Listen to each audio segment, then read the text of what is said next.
JSheppeyParadox, and I'm going to start off by saying I'm planning on starting a new series on my channel. It's going to be called Poetry with Paradox. Pretty much, I'm going to read different poems, classic stuff, maybe even short stories if they're not too long. And I might even throw in some creepypastas, but that depends on viewer feedback, what they want, and what you guys want. So, anyways, this is going to be a test run with one of my favorite poems. So, I'm going to try here. If it goes well, I might continue this as a series, but who knows? So, let's begin. The first poem I'm going to do for this series is by Edgar Allan Poe. It is called The Raven. It was published in 1845 and is a timeless classic. A lot of people know this, and even if no one knows what it is, or you guys don't know what it is, you've probably heard some of the stuff in this poem quoted before. So, let's begin. Once upon a midnight dreary, while I pondered, weak and weary, over many a quaint and curious volume of forgotten lore, while I nodded, nearly napping, suddenly there came a tapping, as of someone gently rapping at my chamber door. "'Tis some visitor," I muttered, tapping at my chamber door. "Only this, and nothing more." Ah, distinctly I remember, it was in the bleak December, and each separate dying ember wrought its ghost upon the floor. Eagerly I wished the morrow, vainly I had sought to borrow from my books surcease of sorrow, sorrow for the lost Lenore, for the rare and radiant maiden, whom the angels named Lenore, nameless here forevermore.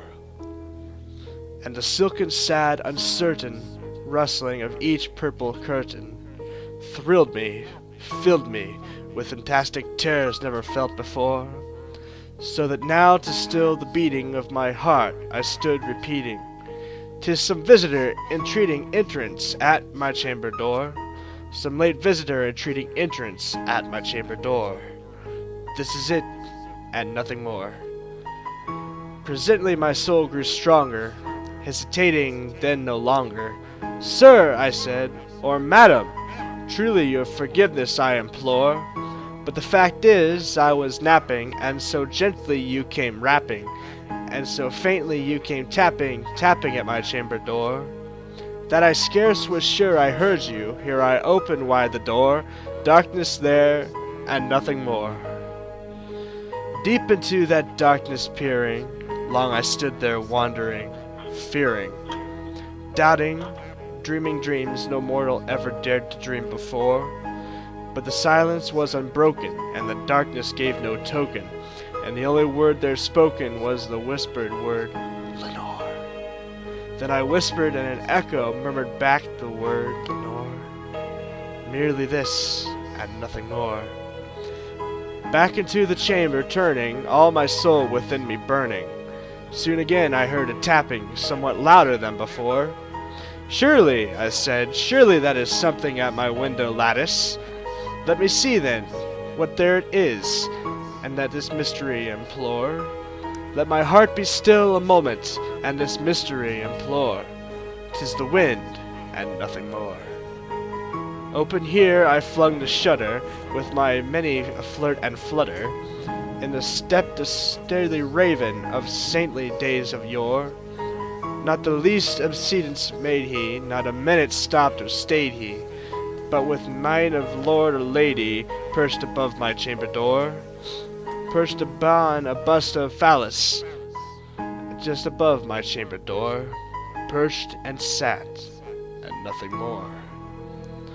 Then this ebony bird beguiling my sad fancy into its smiling, by the grave and stern decorum of the countenance it wore. "Though thy crest be shown and shaven, thou," I said, "art sure no craven, ghastly grim, and ancient raven wandering from the nightly shore. Tell me what thy lordly name is on thy night's Plutonian shore. Quoth the raven, nevermore. Much I marveled this ungainly fowl, to hear discourse so plainly, though its answered little meaning, little reverence bore. For we cannot help agreeing that no living human being ever yet was blessed with seeing bird above his chamber door. Bird or beast above the sculptured bust above his chamber door, with such a name as nevermore. But the raven sitting lonely on the placid bust spoke only that one word, as if his soul in that one word he did outpour. Nothing further than he uttered, not a feather than he fluttered, till I scarcely more than mothered. Other friends have flown before. On the morrow he will leave me, as my hopes have flown before. Then the bird said, evermore.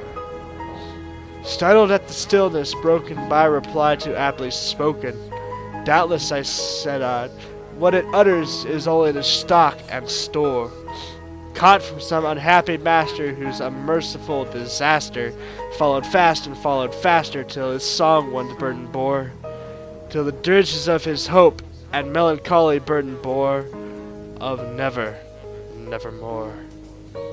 But the raven still beguiling all my sad soul into smiling, straight I wheeled a cushioned seat in front of the bird and bust the door.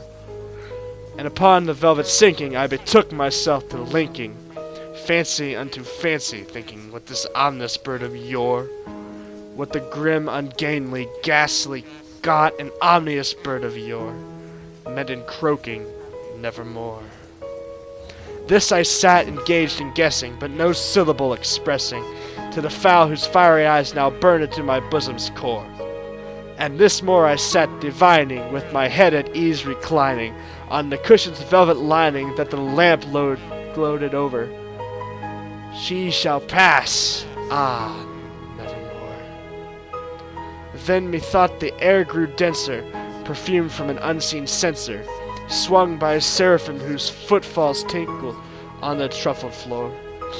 Wretch, I cried, thy God hath lent thee, by the angels he has sent thee, respite, respite, and nepenthe from my memories of Lenore.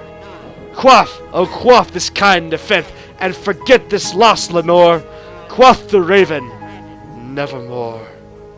Prophet, said I, thing of evil, prophet still if bird or devil, whether tempter sent or whether tempest tossed thee here ashore, desolate yet all daunted, on this desert land enchanted, by his home and horror haunted, tell me truly, I implore, is there a balm in Gilead? Tell me, I implore. Quoth the raven, nevermore. Prophet, said I, thing of evil, prophet still if bird or devil, by the heaven that bends above us, by that God we both adore, tell this soul with sorrow laden if within the distant Aden I shall clasp a sainted maiden whom the angels name Lenore. Clasp a rare and radiant maiden whom the angels name Lenore. Quoth the raven, nevermore. Be that word our sign of parting, bird or fiend, I shrieked up starting. Get thee back into the tempest of the night's plutonium shore. Leave no black plume as a token of that lie thy soul hath spoken. Leave my loneliness unbroken. Quit the bust above my door. Take thy break from out my heart, and take thy form from off my door. Quoth the raven, nevermore. And the raven never flitting, still is sitting, on that pallid bust of Phallus, as just above my chamber door. And his eyes have all the seeming of a demon that is dreaming, and the light of light ever o'er him streaming through a shadow on the floor. And my soul from out that shadow that lies floating on the floor shall be lifted nevermore. Alright guys, well, I'm a little bit rusty with my poetry reading, so hopefully this went over better than I thought it did. Personally, I think it could have went better, but it's a first time try. I'll work a little bit more for the next ones I do, but anyways, I hope you enjoyed, so like, comment, and subscribe if you want to. If you want to give a little bit of tips on how to like improve or anything you want to hear next, just let me know and I will try to make that happen. Alright, this is JSheppeyParadox, signing off.